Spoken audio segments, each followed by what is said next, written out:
హేబేలు వంటి ప్రార్థన మనము చేయాలి ప్రియమైన దేవుని బిడ్డ.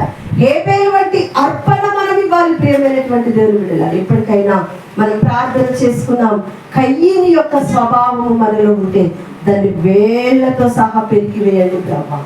హేబేలు యొక్క స్వభావమును నాకు అనుగ్రహించండి ప్రభా. తమ్ముడిని చూడగానే అసూయ కలిగింది, అసూయ కలగగానే చంపివేయాలనిపించింది. మనము కూడా ఒకరు ఎక్కువ చేస్తున్నారు, ఒకరు తక్కువ చేస్తున్నారు అని గబుక్కున్న దైవజనులు అన్నారు అనుకో, ఫస్ట్ మనకు కలిగేదేంటి? అసూయ. ఫస్ట్ మనకు కలిగేదేంటి? సరే, ఇంట్లోనైనా కూడా అరే తమ్ముడు బాగా చేస్తున్నాడు, నువ్వు బాగా చేయట్లేదురా అంటే అనేక ఏమొస్తుంది? అసూయ వస్తుంది.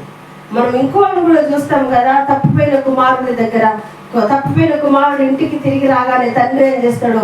ప్రశస్త వస్త్రాలను కట్టించి తనకున్నటువంటి మలిన వస్త్రాలన్నిటిని విడిచిపెట్టి అవన్నీ తీసివేసి మంచి ప్రశస్త వస్త్రాలు వేసి తన కుమారుని దగ్గరికి తీసుకున్నప్పుడు పెద్ద కొడుకు ఏమొచ్చింది? అసూయ వచ్చింది. నానా, మరి ఇన్ని రోజులు నేను నీతో ఉంటున్నా కదా, నువ్వు నాకేం చేసినావని అడిగినాడు.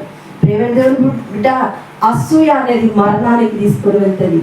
సహోదర ప్రేమ నిలవరముగా ఉండనీయుడి. సహోదర ప్రేమ నిలవరముగా ఉండాలి. ఒకరినొకరు హెచ్చరించుకోవాలి, బుద్ధి చెప్పుకోవాలి.